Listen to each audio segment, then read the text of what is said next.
Então, o tema da nossa aula de hoje é imposto de renda. Depois de fazermos os nossos investimentos em ações ou mesmo em renda fixa para montar uma carteira diversificada de investimentos, que sempre é o fundamental, como nós podemos fazer para declarar isso no nosso imposto de renda? Então, na aula de hoje nós daremos continuidade ao assunto da aula anterior e nosso tema será como declarar a renda variável, englobando não somente ações, mas também criptomoedas, ETFs, que são os Exchange Traded Funds, os fundos indexados a índices, e também para declarar investimentos realizados no exterior.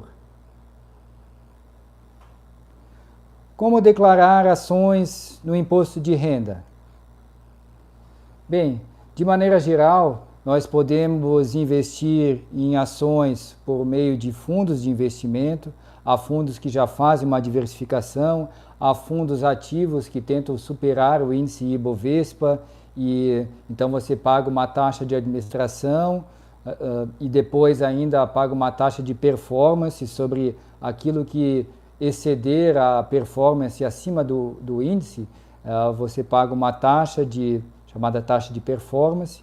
Nesse caso, você delega para alguém fazer o investimento em ações para você, para fazer a avaliação de empresas, para fazer o valuation, e o fundo já faz essa tarefa para você. Nesse caso, há uma outra forma de declarar para fundos de investimentos em ações que veremos também na aula de hoje. Mas caso você queira investir diretamente em ações, nesse caso você deve seguir esse passo a passo. Ou seja, você já avaliou as empresas e agora quer investir e quer saber como declarar isso no imposto de renda. Então, de maneira geral, os contribuintes que negociam ações e têm lucro precisam pagar imposto de renda mensalmente. Então, há uma exceção. Se as vendas e não o lucro ficarem abaixo de R$20 mil no mês, o investidor fica isento. Então, você pode ter vendas abaixo de R$20 mil no mês em ações e, nesse caso, você fica isento. Só é tributado se essas vendas mensais de ações superarem esse valor de R$20 mil. Então, o imposto deve ser pago mensalmente utilizando um DARF. O DARF é o documento de arrecadação de receitas federais e a alíquota é de 15% sobre os ganhos em operações comuns e 20% para day trade. Qual é a diferença? Bom, a gente pode fazer investimentos em ações comprando uma ação hoje e vendendo-a no mês que vem, ou fazendo um novo valuation daqui a um ano, a gente pode vender as ações. Então essas são chamadas operações comuns, de compra e de venda de ações. O day trade recebe uma alíquota maior de 20% e o day trade significa você comprar a ação e vendê-la no mesmo dia. Essas são operações de altíssimo risco. Boa parte das pessoas que fazem esse formato de day trade acabam perdendo no mercado. Mas também é possível observar, diversos estudos já destacaram isso, que o longo prazo é um fator que é determinante para o sucesso com as ações. Então, investindo em uma empresa, fazendo uma boa avaliação dessa empresa, verificando que ela tem bons fundamentos e que ela pode realizar os seus projetos ao longo de 10 anos, depois de 10 anos ou mais, em um longo prazo, essa empresa tende a dar retornos. Então, esses retornos também são gerados em juros compostos. Então, basicamente, essa é a diferença do day trade para a operação comum em ações. Se você comprar uma ação e vender daqui a uma semana ou daqui a um mês, você paga 15% sobre os ganhos de operações comuns, caso o valor desse conjunto de ações que você tenha comprado tenha superado o valor de R$20 mil. Caso seja uma operação comum, no valor abaixo de R$20 mil, então você fica isento. E para day trade, operações de compra e venda de ação no mesmo dia, então é tributado em 20%, a alíquota é de 20%. Então, esse DARF pode ser encontrado no próprio site da Receita, e as informações necessárias para preencher esse DARF costumam ser informadas pela corretora ou pelo banco, pela instituição financeira em que são realizadas as negociações. Lembrando que para comprar uma ação, você não pode ir na empresa e dizer eu quero comprar a ação dessa empresa. O que você deve fazer é entrar em contato com um banco, uma corretora de valores, fazer a abertura da conta e depois verificar se lá pelo Home Broker, que é o software que você faz a compra e venda de ações, lá você verifica o preço da ação e realiza a sua operação. Hoje em dia ficou bem mais fácil, você pode fazer do próprio celular a compra e venda de ações, pode fazer do seu tablet, do computador, do laptop, basta estar conectado à internet. Eu me lembro quando eu fui visitar a antiga Bovespa, hoje é a B3, a nossa Bolsa de Valores B3. Na época da Bovespa eu fui visitar, ainda era o pregão presencial, então as pessoas compravam e vendiam ações por meio de viva voz. O pregão era realizado no viva voz, pessoas negociavam dentro da Bolsa de Valores, da Bovespa. E hoje em dia, com a B3, tudo pode ser feito pelo celular, basta uma conexão com a internet, você pode comprar ações de onde estiver conectado à internet.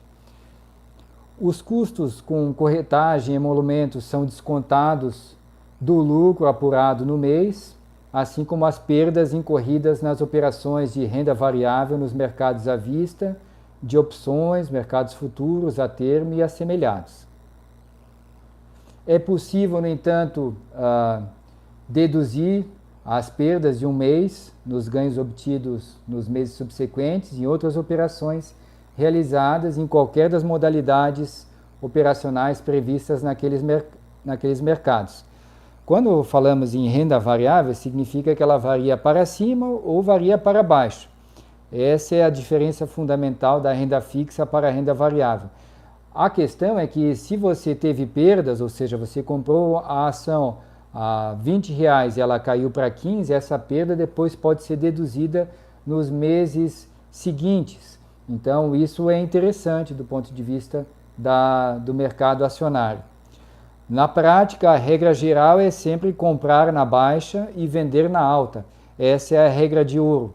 A questão é que nós não sabemos quando é o pico da montanha e quando estamos lá embaixo, na planície.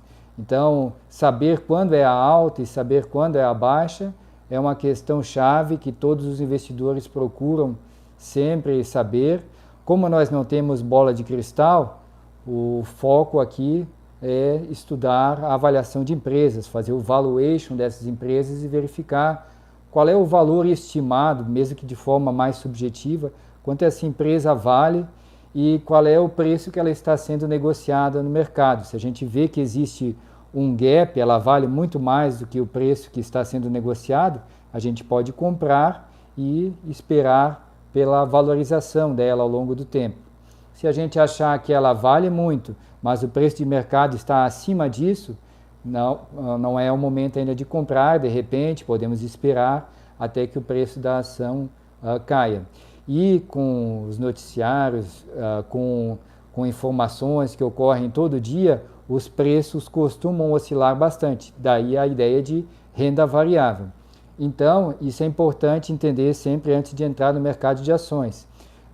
Nunca se deve colocar também o dinheiro do leite nas ações. Você deve colocar, como dizem no mercado de ações, o dinheiro do uísque, aquele dinheiro da cerveja, do final de semana, aquele dinheiro que você não precisa no momento, só que aquele dinheiro para a família, aquele dinheiro que você precisa como reserva de emergência, nunca deve ser colocado no mercado de ações, pois ele no dia seguinte pode lhe mostrar uma surpresa e o preço das ações cair, né? Além disso, ter uma boa reserva, além da reserva de emergência, é interessante para que no momento em que as ações caiam, você poder comprar mais, encher o carrinho, como dizem no jargão do mercado de capitais. Assim você tem dinheiro para comprar e aproveita as oportunidades do mercado que sempre costumam ocorrer. Então, um outro ponto, quem teve prejuízo de 15 mil em março e lucro de 25 mil em abril, pode subtrair os valores de março em abril, ou seja, totalizando o lucro de 10 mil reais, valor sobre o qual o imposto incidirá. Ou seja, se houve um prejuízo de 15 mil, mas lucro de 10 mil, essa diferença justamente do lucro é o valor resultante sobre o qual o imposto incidirá. Como fazer para declarar as ações no imposto de renda passo a passo? Primeiro você deve ir lá na ficha Bens e Direitos, lá você deve buscar pelo código 31, o código para ações, e lá na barra de rolagem é fácil de achar esse número. Ali você informa as ações que você tinha no ano anterior. Na discriminação, então você deve informar a quantidade de ações, o nome e CNPJ da empresa, assim como a corretora utilizada para a compra e o tipo de ação. Os bancos também fazem negociações com ações, possuem também ações de empresas, e então aqui cabe a você escolher se você vai fazer a negociação por um banco ou por uma corretora. Mas é importante que você tenha essa instituição intermediadora. Uma dúvida que as pessoas costumam ter é, bom, e se eu invisto na corretora X ou Y e essa corretora quebra?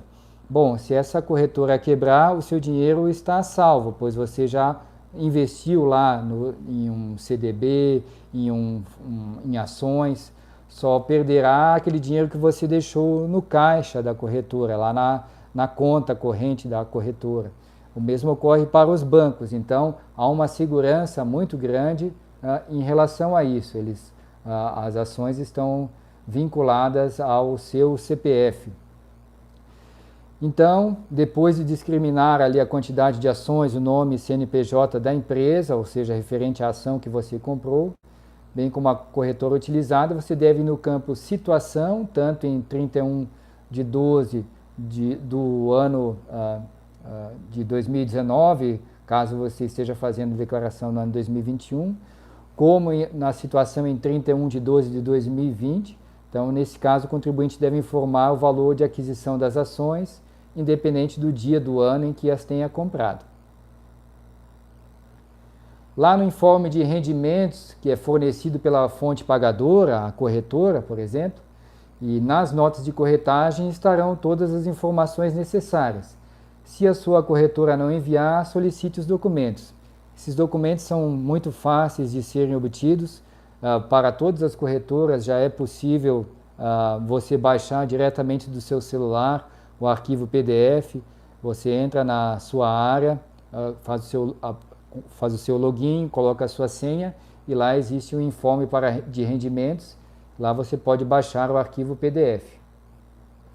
Depois você deve preencher os campos para todas as ações que tiver em carteira, seguindo a mesma lógica. E vale lembrar que no campo situação, se o investidor comprou ações pela primeira vez em 2020, ou seja, no ano anterior, ele deve deixar o campo de 2019 como zero, ou seja, no ano 2019 ele não tinha ações, mas no ano 2020 ele comprou. Já então no imposto de renda à pessoa física de 2021, ele deve declarar as ações que comprou no ano de 2020. Se a posição entre 2019 e 2020 não se alterou, ele não comprou ou vendeu ações, então basta manter os valores na declaração do imposto de renda.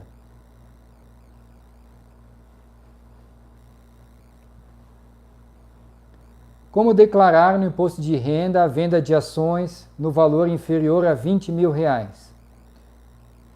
Bem, valores de vendas de ações abaixo de 20 mil reais estão isentos de imposto de renda. Você não precisa pagar tributo sobre esse valor. Então, mesmo assim, o valor deve ser declarado. Então, quais são os passos que o contribuinte deve seguir? Ele deve acessar a ficha Rendimentos Isentos e Não Tributáveis.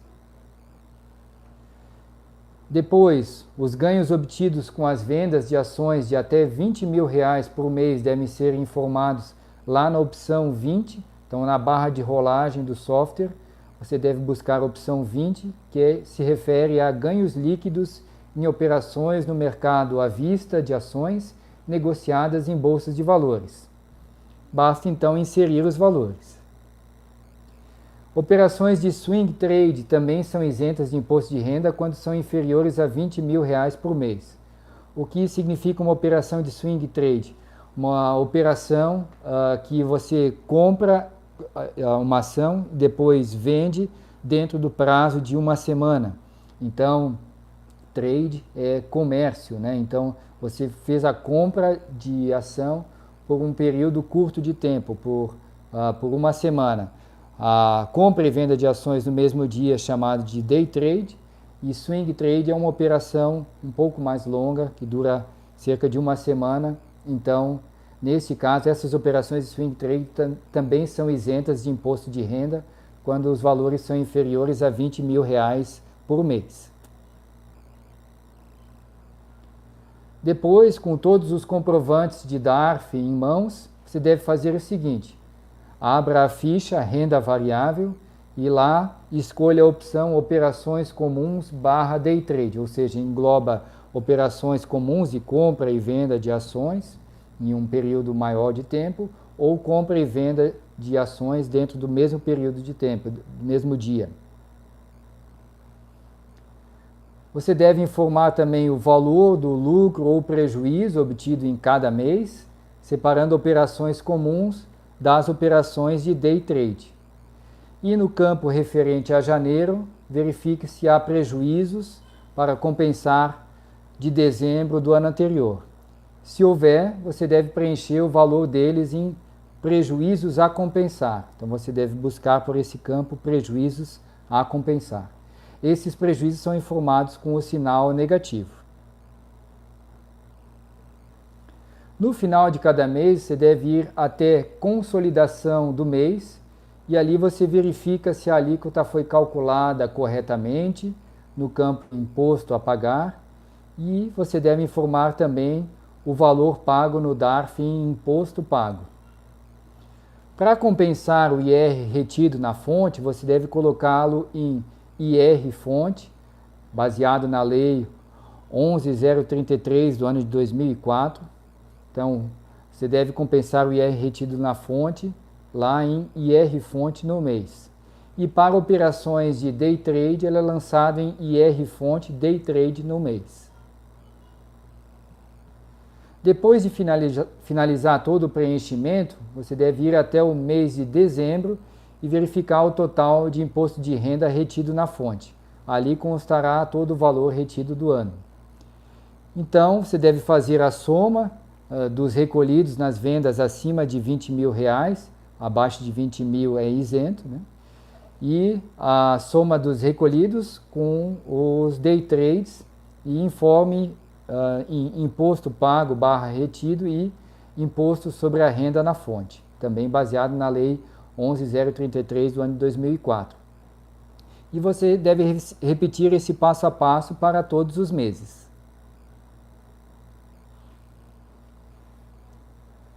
Como declarar day trade no imposto de renda?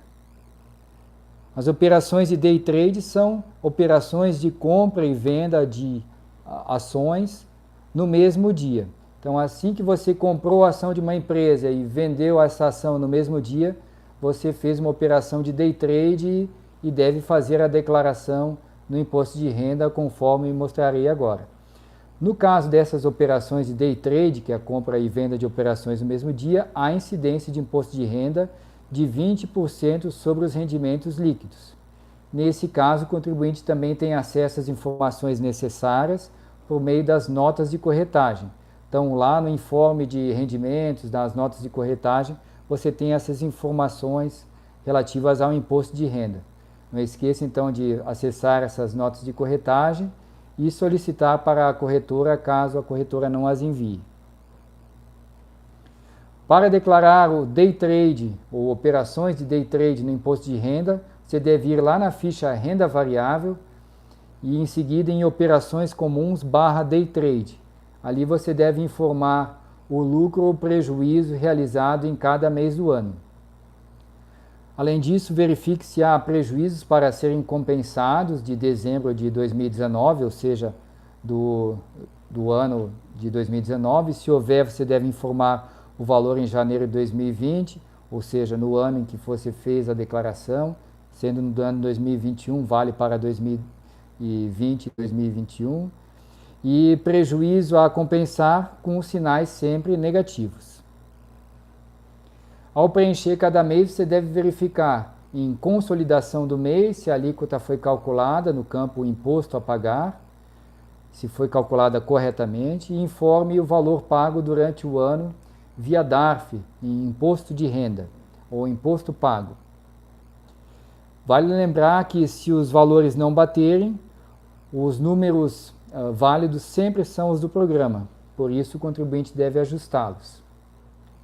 E para compensar o imposto de renda retido na fonte, clique em Imposto de Renda Fonte no mês, ou IR Fonte no mês, e ali você informa os valores em IR Fonte Day Trade no mês. Depois de preencher os valores, não esqueça de verificar no mês de dezembro o total de imposto de renda retido na fonte, que mostrará todo o valor retido do ano. O contribuinte também deve fazer de todos os valores de day trade, deve fazer o mesmo procedimento e deve informar na ficha Imposto Pago /retido, lá no campo 3, Imposto sobre a Renda na Fonte, junto com os valores das vendas acima de R$20 mil em ações. O investidor deve fazer esse mesmo passo a passo, esse mesmo processo para todas as operações que entram nessa classe. Vale lembrar que o nosso enfoque é para operações comuns. Nós nos baseamos numa análise fundamentalista, queremos investir em ações baseadas em fundamentos e sabemos que estudos científicos já destacaram que 54% das pessoas que fazem operações de day trade perdem. Então, é um risco muito alto. Então, se você optar por fazer operações de day trade, saiba esse risco alto que você está correndo. Agora, a operação de day trade é uma das formas de fazer operação no mercado de ações. Você pode fazer operações comuns também, comprar uma ação e segurar esta ação por um longo tempo, caso ela apresente bons fundamentos, apresente bom valuation, bom potencial de crescimento, chamado growth. Nesse caso, sim, você fez uma operação comum e poderá no longo prazo ter lucro. Também não é promessa de lucro isso ao aguardar no longo prazo. Você deve constantemente fazer a avaliação da empresa ou das empresas na carteira de ações que você possui, para verificar se o valor ainda está de acordo com o preço, para fazer a análise dos balanços e verificar se vale a pena continuar investindo na empresa ou nas empresas que tem em carteira. Nesse caso, você está fazendo o papel de investidor fundamentalista, um investidor que se baseia nos fundamentos e não está fazendo operação de day trade. Você está mantendo a ação por um tempo maior. Agora, para operações feitas em um mesmo dia, compra e venda da empresa em um mesmo dia, nesse caso, deve seguir esse passo a passo para a declaração do imposto de renda. Caso em algum mês o contribuinte não tenha realizado operações de day trade ou tenha vendido valores abaixo de R$20 mil, basta preencher com 0 nos campos de cada mês. Como declarar dividendos e juros sobre capital próprio no imposto de renda? O que são os dividendos? Os dividendos são uma parcela do lucro líquido que as empresas distribuem aos seus acionistas. Ou seja, as empresas, quando não apresentam lucro, quando apresentam prejuízo, elas não distribuem dividendos. Mas quando elas reportam lucro, elas distribuem uma parcela desse lucro de volta a todas as pessoas que na empresa investiram. É uma forma de manter o investidor continuando a investir, continuando a ser sócio dos projetos da empresa, uma forma de dar uma retribuição pelo fato de o investidor ter contado com essa empresa, ter confiado na empresa. Então, essa categoria de dividendos é isenta de tributação. Há discussões sobre ideias de tributar esses dividendos, mas, por enquanto, a lei permanece que os dividendos não são tributáveis. Ou seja, essa categoria é isenta de tributação. Mesmo assim, é necessário declarar os dividendos no imposto de renda. Como devemos fazer para declarar os investimentos no imposto de renda? Devemos ir lá na ficha Rendimentos isentos e não tributáveis, e lá nós devemos buscar o campo de número 9, o campo relativo a lucros e dividendos recebidos. Em seguida, o contribuinte deve clicar em Novo, e ali ele deve informar se é o titular ou o dependente, deve informar também o valor e a empresa que pagou os dividendos. E o contribuinte deve repetir esse processo para cada ação que tenha na carteira, para cada ação que tenha reportado, que esteja relacionada a uma empresa que reportou o lucro e distribuiu dividendos. Juros sobre capital próprio. Bom, eles também são uma maneira de as empresas distribuírem frações do seu lucro líquido entre os seus acionistas. Qual é a diferença fundamental entre juros sobre capital próprio e dividendos?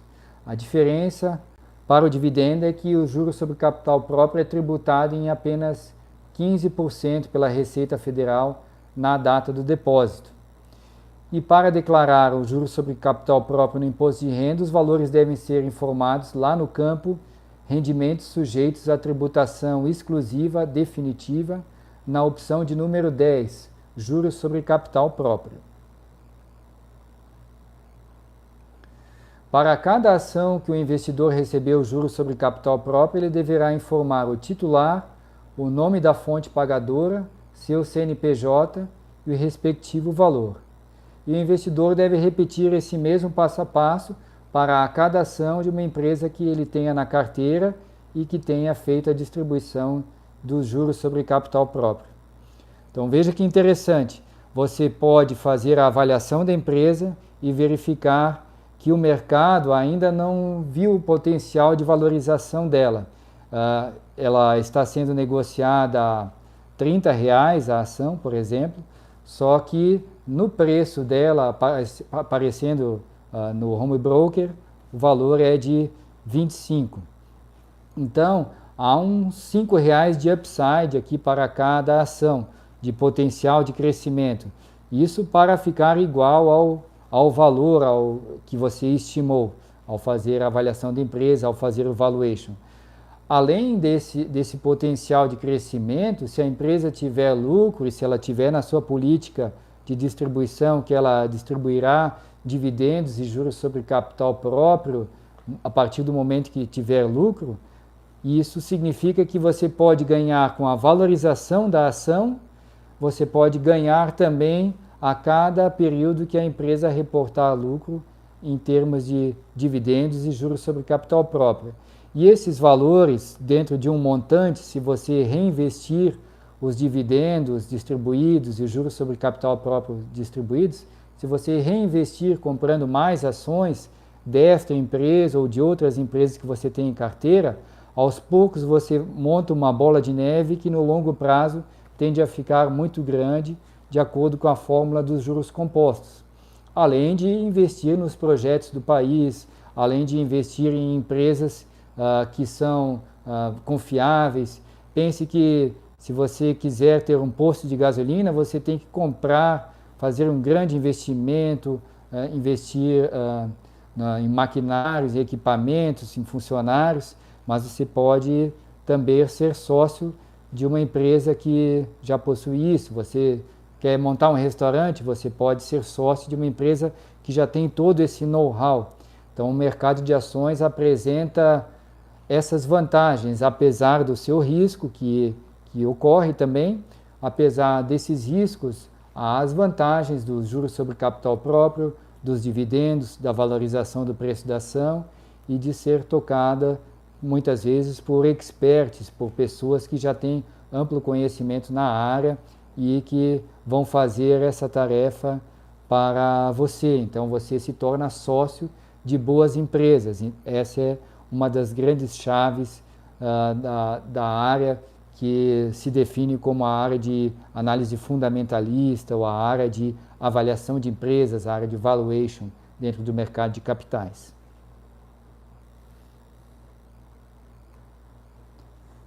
Como declarar ETFs no imposto de renda? Bem, em primeiro lugar, vamos deixar claro o conceito de ETF. ETF é a abreviatura do termo em inglês Exchange Traded Fund. É um fundo negociado a partir de um índice. Então, muitas vezes o investidor ele não quer ter a tarefa difícil de ficar lendo os jornais, acompanhando todas as notícias, lendo demonstrativos contábeis, lendo os pareceres da auditoria, lendo relatório de analistas, lendo as cartas para o investidor, a fazer a avaliação da empresa. Então ele opta por montar uma carteira bem diversificada de ações. Ao invés de ele comprar ações uma a uma, ele pode optar por comprar uma parcela desse índice de um Exchange Traded Fund. E há diversos Exchange Traded Funds na nossa Bolsa de Valores brasileira. Então, o investidor que deseja replicar o índice Ibovespa, ele pode investir no ETF BOVA11.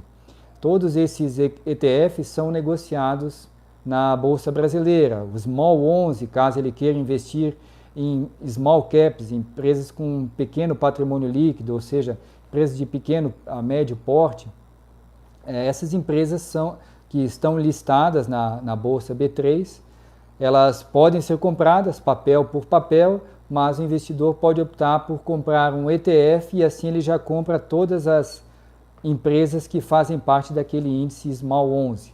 Ou ele pode comprar um ETF de BOVA11 e investir automaticamente em todas as empresas que fazem parte desse papel, desse ETF BOVA11. E assim, no momento em que o Ibovespa crescer, o ETF BOVA11 cresce junto, ele tem uma altíssima correlação com o índice Ibovespa, o BOVA11. E há também outros ETFs, como o DIVO11, que procura replicar empresas boas pagadoras de dividendos. Então, na Bolsa Brasileira, ainda que a gente tenha vários, o valor é muito menor, muito inferior ao número de ETFs que já existe lá na Bolsa Americana. Lá nós temos ETFs de diversos tipos, empresas sustentáveis, small caps, só fintechs ou somente empresas do ramo de tecnologia, empresas do health techs ou empresas voltadas à área da saúde, utilizando tecnologias. Então, os ETFs são uma forma que o investidor tem de ter baixos custos e diversificar rapidamente a sua carteira de investimentos, comprando várias ações com um único ETF. É uma forma que pode ser interessante para quem quer colocar o primeiro pé ali dentro do mercado de ações. Ao invés de comprar uma única ação e colocar todo o risco nessa ação, se essa ação cair, 50%, ele perde 50% do valor que ele tinha investido. Mas se essa ação estiver dentro de um índice ETF, por exemplo, de BOVA11, se somente essa ação cair 50%, mas as demais ações subirem 10%, é capaz de, inclusive, ele ter lucro com esse ETF. Então, a diversificação é uma grande chave para o investimento em ações.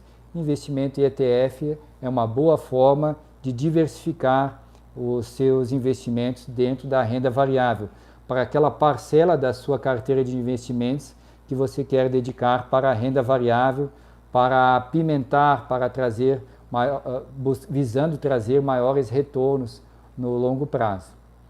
Então, como devemos fazer para declarar os Exchange Traded Funds, os ETFs, no imposto de renda?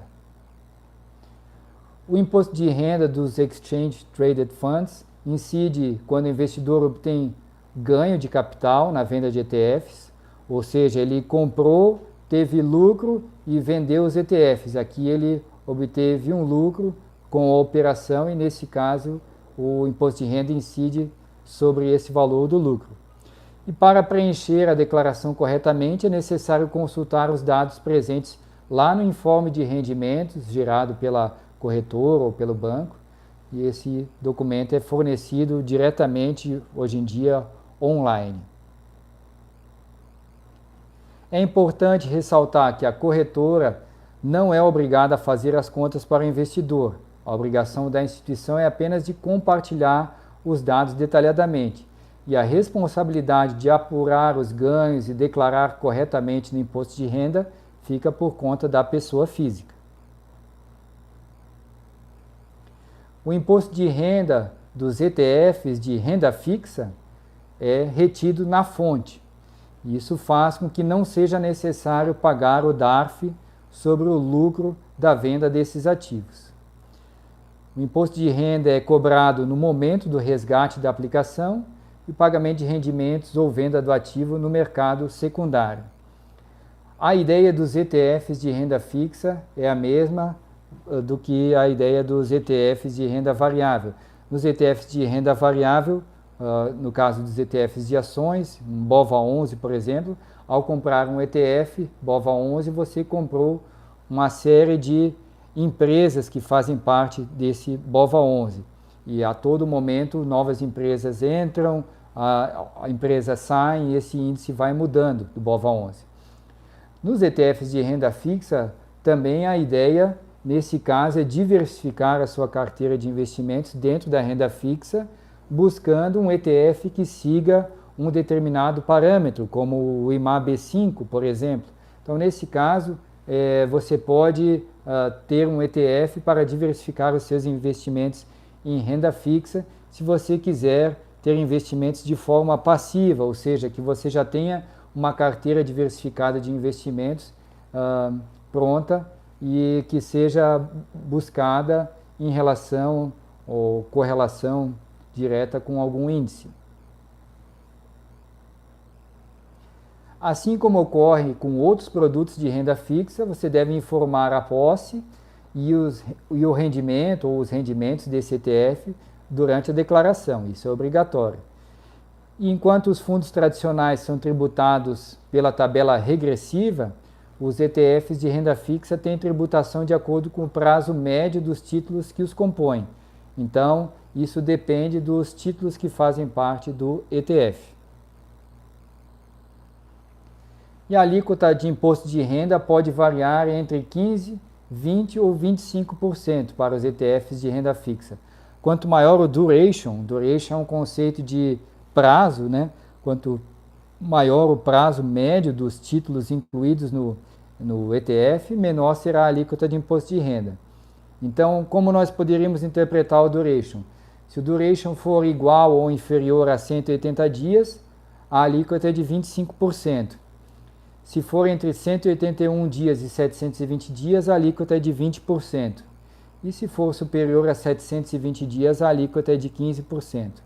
Qual é a ideia central? É que os projetos normalmente são de longo prazo. As empresas precisam de tempo para fazer os seus projetos e também os investimentos em renda fixa demandam tempo. Você empresta dinheiro para um banco, por exemplo, ele precisa de um tempo para fazer os seus investimentos ou emprestar para outras pessoas e retornar para você esse valor dentro de um prazo de 3, 5 anos, por exemplo. Ele vai retirar o spread também e, com base nisso, você pode observar pela tabela que quanto mais tempo você deixar o investimento, tanto em renda fixa como em renda variável, maior a probabilidade de você ter ganhos maiores. Na renda fixa também você, deixando um período superior a 720 dias, você paga uma alíquota de 15%, e significa que o imposto de renda é menor. É a valorização para o investidor que sabe poupar, que sabe esperar, que tem paciência, né? E isso é algo que a gente ainda no mercado brasileiro precisa desenvolver mais, pois o investidor brasileiro está muito voltado para o ganho imediato, para utilizar o dinheiro hoje e não guardar para o amanhã. E aqui a tabela em si já mostra para você que quanto mais tempo você deixar o dinheiro maturar, além dos juros compostos trabalharem a seu favor, além disso, você tem a vantagem da alíquota do imposto de renda. Quanto mais tempo você deixar, menor é a alíquota que você precisa pagar. A tributação referente aos ETFs de renda variável é composta por uma alíquota fixa de 15% sobre o ganho de capital do investidor com a operação. E, diferentemente do mercado de ações, não há isenção de imposto de renda para vendas abaixo de 20 mil. Todo o lucro com a venda de cotas de ETF é tributado. Aqui é uma diferença fundamental. Se você comprou uma ação de uma determinada empresa e vendeu essa ação, o valor da venda foi abaixo de 20 mil, sobre isso você está isento de imposto de renda. Mas se você comprou ETFs, independente do ETF que você comprou, BOVA11, SMAL11, DIVO11, independente do ETF, todo o lucro com a venda de ETFs deve ser tributado e é tributado. Então, nesse caso, se você teve vendas de 10 mil, por exemplo, você já paga também sobre o lucro, no caso dos ETFs de renda variável.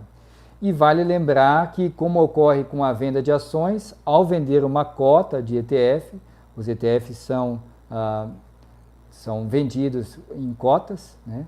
E ao vender uma cota de ETF, o investidor tem uma retenção de imposto de renda direto na fonte, com uma alíquota de 0,005%. Os investimentos em ETFs devem ser lançados lá em 2 momentos, na hora de declarar o saldo e depois os rendimentos no período. Então, lá na declaração, você deve entrar na ficha de bens e direitos, deve selecionar a opção de código 74, que refere a fundos de ações, fundos mútuos de privatização, fundos de investimento em participação e fundos de investimentos de índice de mercado. Nesse caso, os fundos de investimentos de índice de mercado são os próprios ETFs. Então, ali você deve clicar em Novo. Preencha o CNPJ da instituição financeira ou a corretora que administra este ETF e lá na discriminação você deve escrever os dados do ETF, seguindo um padrão de ETF, depois o nome do ETF e o número de cotas. Por exemplo, se você comprou o ETF BOVA11, você deve digitar ETF BOVA11 10 cotas, por exemplo. Então esse é o formato que você deve colocar lá na discriminação no imposto de renda. No campo situação, é preciso somar o valor de aquisição do ETF em questão. Então, nesse cálculo, entram os custos de corretagem, além dos valores das cotas. Vamos a um exemplo. Se um investidor adquiriu 5 cotas de um determinado ETF por R$10 cada cota, o valor de aquisição foi de R$50, ou seja, 5 cotas vezes R$10, que é o valor da cota, total 50. Se a taxa de corretagem e eventuais impostos somarem R$ 2,50, o total a ser incluído na lacuna de situação é R$ 52,50, ou seja, a soma de R$ 50 mais R$ 2,50. Depois de realizar a declaração de saldo, então, o investidor deve declarar os resultados nas operações em questão. E o investidor deve declarar eventuais lucros ou prejuízos em todos os meses do ano. É importante destacar que é essencial separar as operações comuns, em que a data da compra é diferente da data da venda, ou seja, não é no mesmo dia. Então é importante separar as operações comuns dessas operações de day trade, que são as operações que começam e terminam no mesmo dia. O investidor faz a compra da ação e vende no mesmo dia, então é day trade. E se ele fez a compra e vendeu em uma data diferente, então é uma operação comum. Para as operações de day trade, a alíquota é de 20%. Para realizar a declaração dos resultados, o investidor deve acessar a aba de renda variável no menu principal e selecionar a opção Operações Comuns / Day Trade. E em seguida, com o informe de rendimentos em mãos, deve preencher os meses em que houve venda de ETF, indicando o lucro ou prejuízo lá na linha Mercado à Vista, Ações. Por fim, o investidor deve acessar o quadro Consolidação do mês, presente em todos os meses ao final da página. E nesse local, o investidor deve preencher o campo de imposto de renda retido na fonte e o imposto que foi pago via DARF naquele mês, para que esses valores sejam abatidos do total de imposto devido. Todas essas informações podem ser conferidas lá no informe de rendimentos, que pode ser gerado a partir do seu login e senha do seu acesso à corretora. Os prejuízos acumulados podem ser abatidos, ou seja, nos meses em que o investidor teve algum prejuízo com os ETFs, esse valor pode ser utilizado nos meses seguintes para ser abatido do lucro de alguma outra operação. E é importante lembrar que não é possível realizar uma compensação entre operações comuns e operações day trade. Dentro da aba Resultados, lá no software da Receita para a declaração do imposto de renda, há um campo chamado de Resultado Negativo até o mês anterior. E ainda que esse campo exista em todos os meses, apenas o mês de janeiro deve ser preenchido. Caso o investidor tenha acumulado resultados negativos nas operações, esses prejuízos podem ser utilizados para abater eventuais resultados positivos, diminuindo assim a incidência geral do imposto. Só que é necessário se atentar que esse abatimento do prejuízo só irá ocorrer se o investidor tiver registrado os resultados negativos na declaração anterior. Vamos a um exemplo. Vamos imaginar que o investidor teve um lucro de R$10 mil vendendo as cotas de um ETF que ele comprou, pode ser o BOVA11.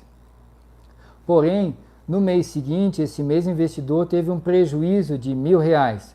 A Bovespa caiu, o índice Bovespa caiu, como o BOVA11 tem uma correlação fortíssima com o índice Ibovespa, quando o Ibovespa caiu, a cota também deu prejuízo, ele teve um prejuízo de R$1.000 negociando as cotas do ETF. Na hora de declarar o imposto de renda, o imposto incidiria apenas sobre o lucro líquido geral das operações. Ou seja, se antes o investidor pagaria R$1.500 em imposto de renda, alíquota de 15% do lucro de R$10 mil da primeira operação, ele pagará R$1.300, que é 15% do lucro líquido, que é o lucro da primeira operação menos o prejuízo da segunda operação, totalizando 15% de R$9.000.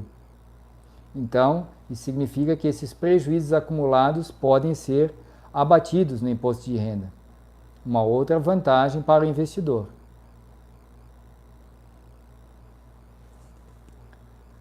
Como declarar BDRs no imposto de renda? BDR é a abreviatura de Brazilian Depositary Receipts. Ou seja, quando você tem a vontade de investir em empresas como a Google, como o Facebook, investir em empresas como a Disney, e você não quer acessar diretamente lá no exterior, abrir uma conta em uma corretora no exterior e lá começar a investir, enviar dinheiro lá para o exterior, você pode também verificar quais são os BDRs que são negociados na nossa B3.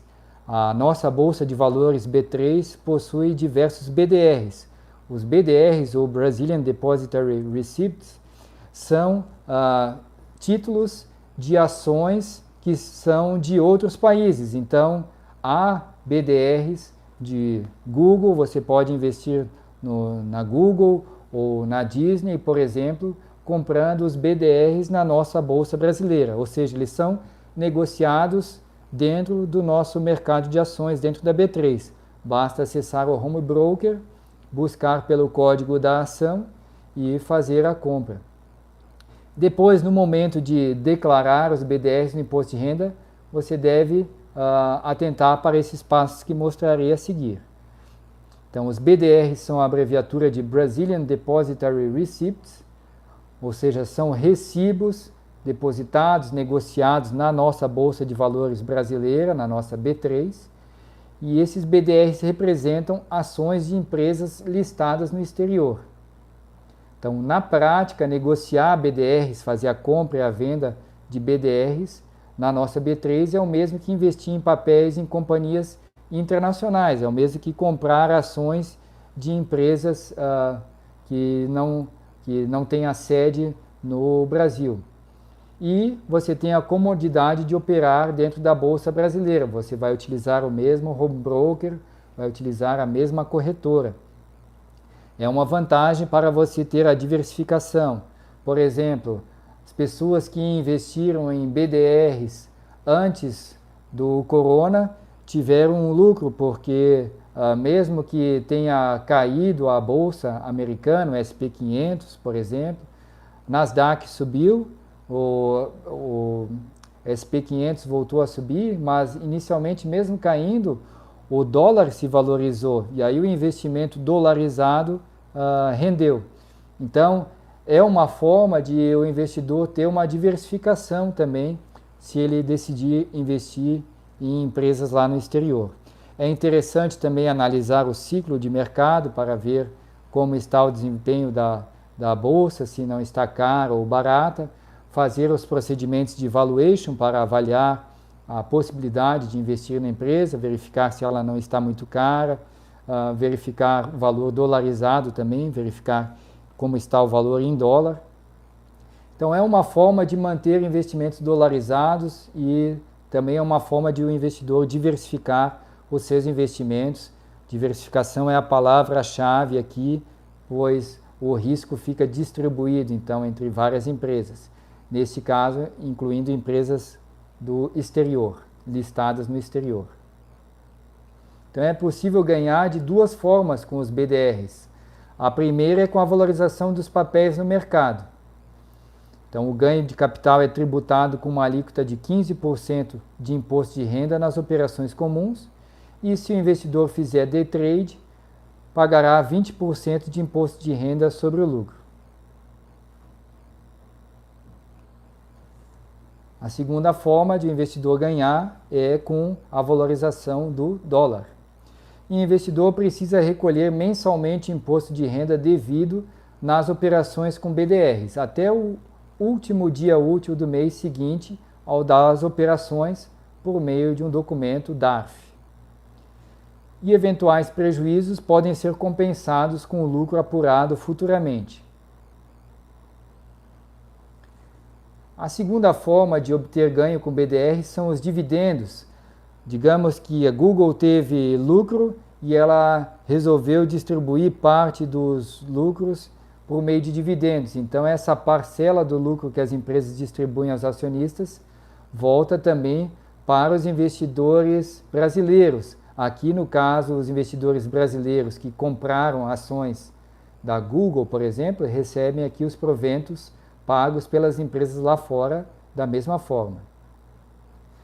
Só que nesse caso a tributação é diferente. O investidor precisa recolher mensalmente imposto de renda sobre os dividendos dos BDRs por meio do chamado Carnê-Leão, com base na tabela progressiva mensal que prevê alíquotas de 0 a 27,5%. Vale frisar que em função da tabela adotada só são tributados os rendimentos mensais superiores a R$ 1.903,98, que é o limite de isenção. Abaixo disso está isento. E acima disso, o investidor deve emitir um DARF para fazer o pagamento. O código da Receita é 0190. E na declaração de imposto de renda, o investidor deve acessar lá no software da Receita a ficha Bens e Direitos para declarar o saldo das aplicações em BDR no final do ano base. O código informado é de número 49, outras aplicações e investimentos. O investidor também deve informar lá na ficha Renda Variável os ganhos obtidos em cada mês com as operações realizadas com BDRs na Bolsa. E deve declarar os dividendos recebidos dos Brazilian Depositary Receipts, os BDRs, a cada mês, lá na ficha Rendimentos Tributáveis Recebidos de Pessoa Física e do Exterior. Então, essa é a forma de declarar os Brazilian Depositary Receipts, os BDRs, para quem fez investimento em ações estrangeiras.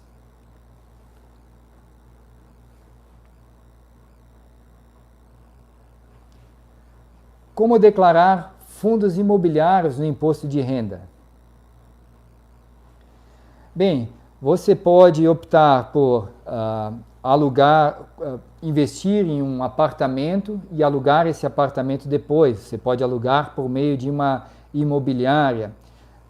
Você pode comprar imóveis para alugar ou para revender. Da mesma forma, os fundos imobiliários são formas interessantes de investimento, são produtos financeiros interessantes.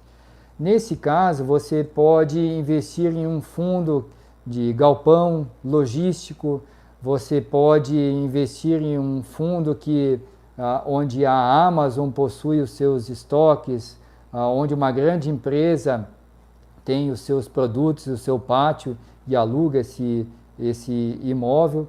E são imóveis grandes, como você investir em shopping centers por meio de um fundo imobiliário. Então, ao invés de você comprar uma loja no shopping center e colocar essa loja para alugar, você pode investir em um fundo imobiliário. Eles são negociados em bolsa de valores, são negociados na nossa B3. Ao comprar esse papel, você está investindo em imóveis também, só que nesse caso comprando cotas dos fundos que são administrados ou procuram replicar algum determinado setor. E a ideia é de que os fundos imobiliários têm uma dinâmica um pouco diferente na tributação, porque eles são classificados como renda variável. Digamos que o valor do metro quadrado cresceu em determinada região, o fundo imobiliário também vai crescer. Em épocas que pouca gente aluga ou vende, pode ser que o fundo imobiliário perca o valor da sua cota. Então, por isso é chamado de renda variável. Você pode comprar e a cota no dia seguinte cair ou subir. Ela varia para cima ou para baixo ao longo do tempo. Mas é uma forma interessante de você diversificar a sua renda variável. Para quem não quer tanto risco investindo somente em ações, pode investir em fundos imobiliários que não têm uma volatilidade tão grande em relação a diversas ações. E os dividendos dessa categoria de fundos imobiliários é isento de imposto de renda, desde que o investidor possua menos de 10% do total de cotas do fundo e as mesmas tenham sido negociadas exclusivamente em bolsa para fundos com mais de 50 cotistas. Os rendimentos dos fundos imobiliários, então, devem ser declarados lá na aba Rendimentos isentos e não tributáveis dentro do software da Receita, sob o código 26 Outros, já que não existe um código específico para fundos imobiliários. Todavia, se o contribuinte oferir lucro com a venda de cotas na Bolsa de Valores, há incidência de uma alíquota de 20% de imposto de renda, que deve ser paga até o último dia do mês seguinte, por meio de um documento de arrecadação de receitas federais, o DARF.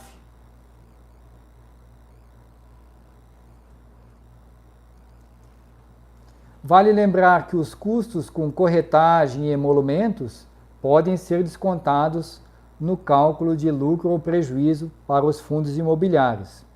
E, além disso, os prejuízos de um mês podem ser usados como descontos no lucro dos meses subsequentes. Como você faz para declarar os fundos imobiliários na declaração do imposto de renda? Você deve ir na ficha Bens e Direitos do software e ali você deve informar o saldo ou quanto está aplicado na linha de número 73, a linha que refere a Fundo de Investimentos Imobiliários.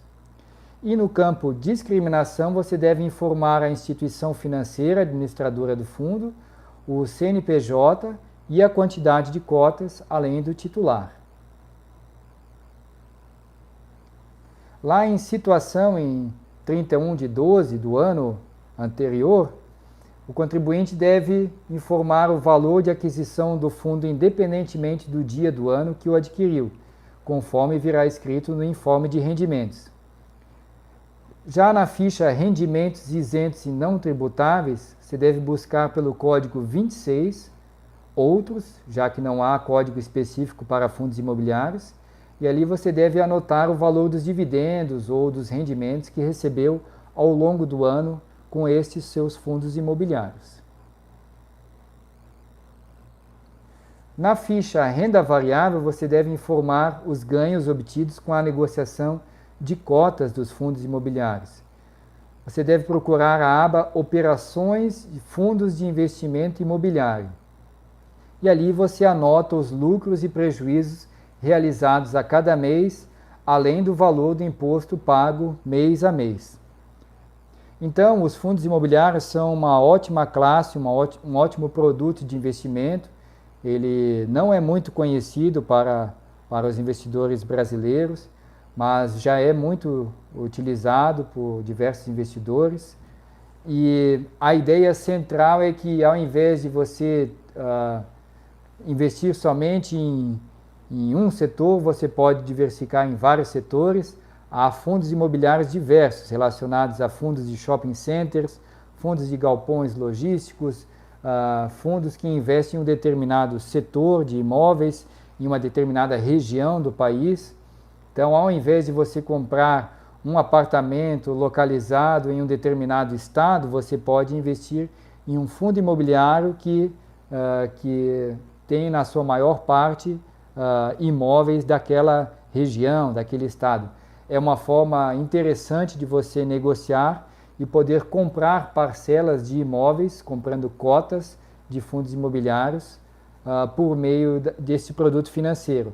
Ao vender essas cotas, depois com lucro, você até pode comprar o seu apartamento e ter a sua morada, embora muitas pessoas optem por morar de aluguel e investir em fundos imobiliários ou investir o seu dinheiro em ações ou em renda fixa para fazer o dinheiro no longo prazo gerar resultados. Então, esses são os chamados fundos imobiliários e a forma como devem ser declarados no imposto de renda.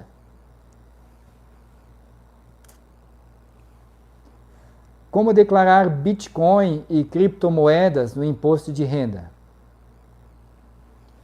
Bem, ao investir em criptomoedas ou Bitcoin, você também deve declarar lá no imposto de renda.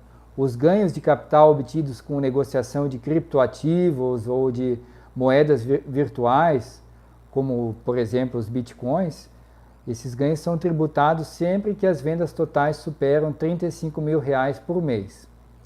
Sobre esse lucro incidem as regras gerais de ganhos de capital, portanto a tabela é a da tributação anual progressiva. Qual é a tabela de tributação anual progressiva? Esta que eu mostro aqui com os ganhos.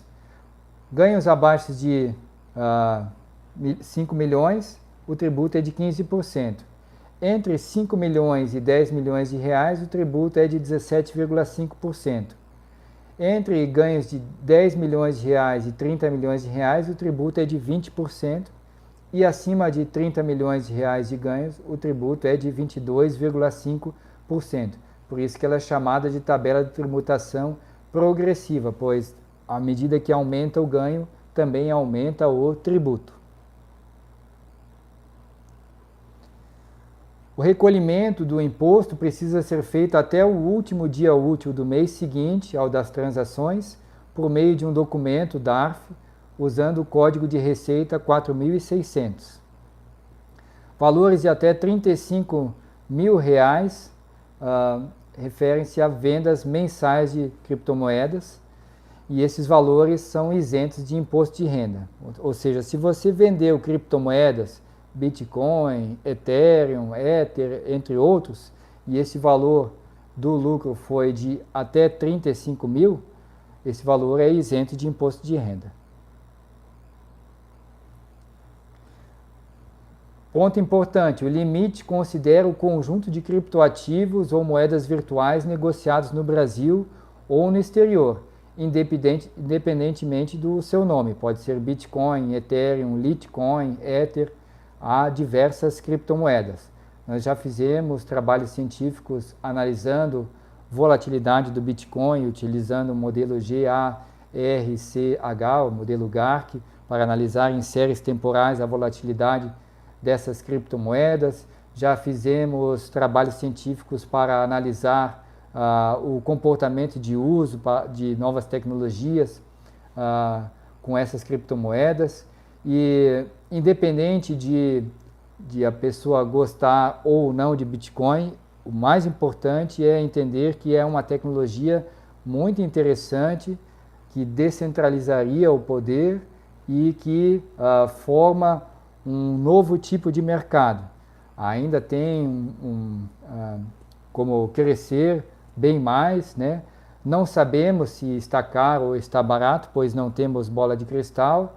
O importante é que quem teve lucro nesse período e seguindo esses passos, declarando corretamente no imposto de renda, tem o seu investimento assegurado ali na declaração. É importante fazer de maneira correta também na declaração do imposto de renda. Se o valor do Bitcoin e de criptomoedas vai subir ou não, isso nós só poderemos ver no futuro. Não há como termos bola de cristal. Mas não há dúvidas que é uma tecnologia de criptografia para negociações que pode, de repente, trazer um novo caminho para a humanidade em termos de tecnologia. Caso essas vendas ultrapassem esse valor, o ganho de capital relativo a todas as negociações estará sujeito à tributação. Para inserir as criptomoedas lá na declaração do imposto de renda, acesse dentro do software a ficha Bens e Direitos e escolha um dos códigos disponíveis. Os códigos são os seguintes: código 81 é o código para Bitcoin e há obrigatoriedade de declarar se o valor de aquisição for igual ou superior a R$1.000. Código 82 é o código para outros criptoativos, do tipo moeda digital, como altcoins. Há obrigatoriedade de declarar se o valor de aquisição for igual ou superior a R$1.000. E entre os exemplos desse código 82 de outros criptoativos com tipo de moeda digital são Ether, Ripple, Bitcoin Cash, Tether, Litecoin, Brazilian Digital Token, USD Coin, TUSD, Cardano, Binance USD, entre outros.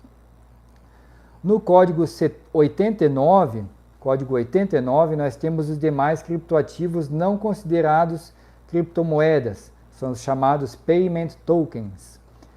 E a obrigatoriedade de declará-los se o valor de aquisição for igual ou superior a R$1.000.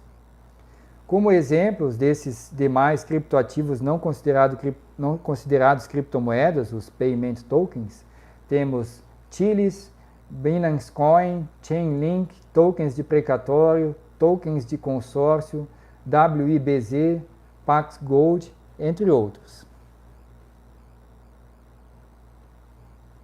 Então, sobre Bitcoin e criptomoedas, você deve informar o valor de aquisição dos criptoativos e não o valor atual de mercado, ou seja, você deve informar o valor que você pagou pelo criptoativo no momento da compra e não o valor que ele vale atualmente. Lá no campo discriminação, você deve detalhar o tipo e a quantidade do ativo, além do nome e CNPJ da empresa onde está custodiado. Em caso de custódia própria, você deve informar o modelo de carteira digital usado, Ledger Nano, Ledger X, Trezor, entre outras. Então, este é o formato para a declaração do imposto de renda para Bitcoin e demais criptomoedas ou criptoativos.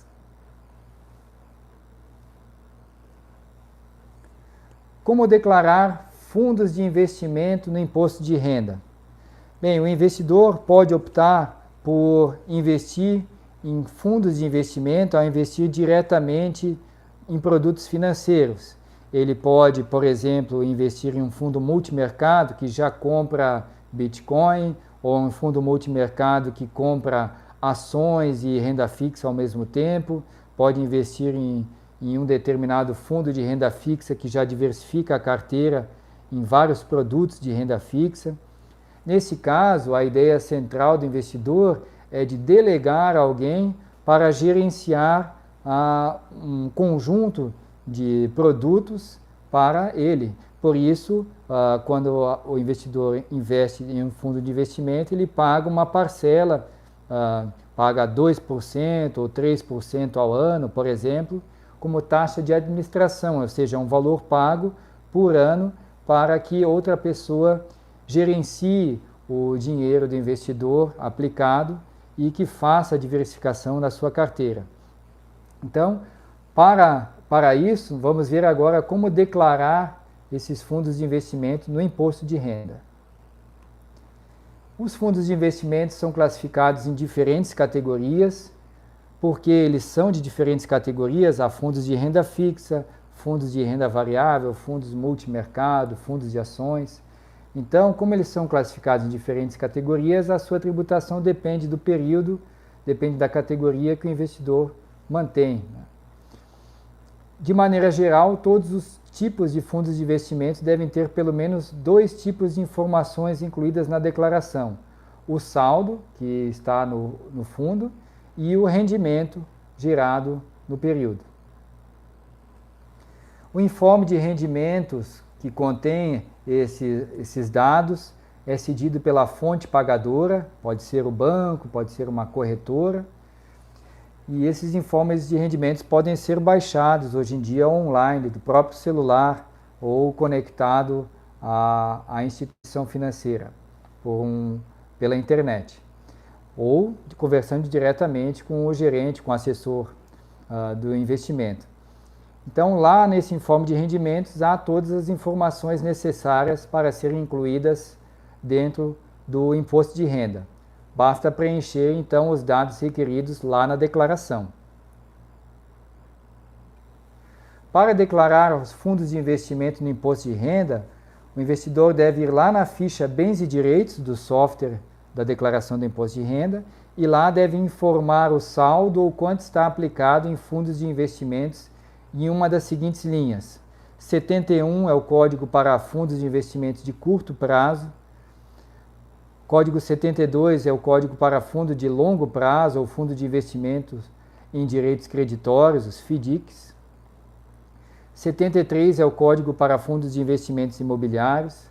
74 é o código para fundo de ações, fundos mútuos de privatização, fundos de investimento em empresas emergentes, fundos de investimento em participação e fundos de investimentos de índice de mercado.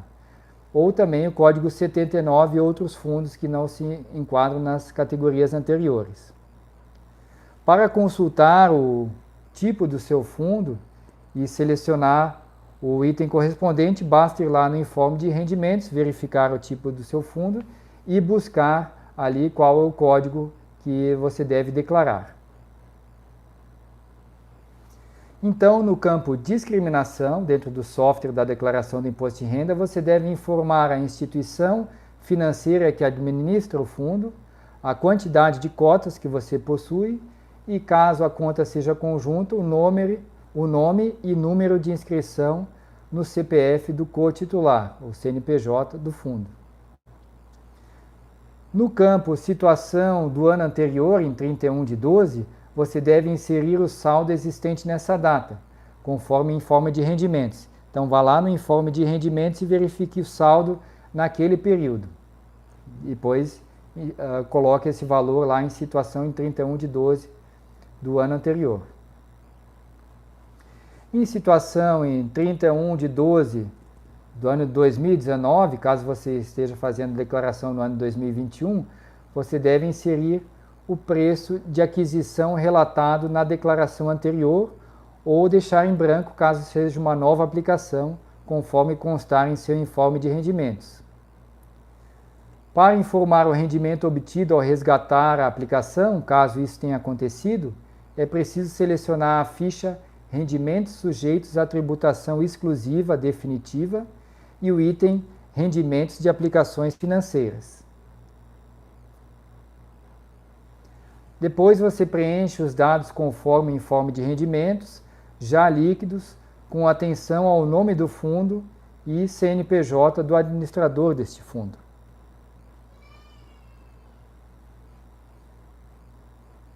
Como declarar fundos de investimentos em ações? Bem, os fundos de ações são fundos que precisam manter pelo menos 2/3, ou seja, 67% dos seus recursos em ações na Bolsa de Valores. Eles podem optar por investir 33% em renda fixa, está dentro da legislação, e 67% em ações.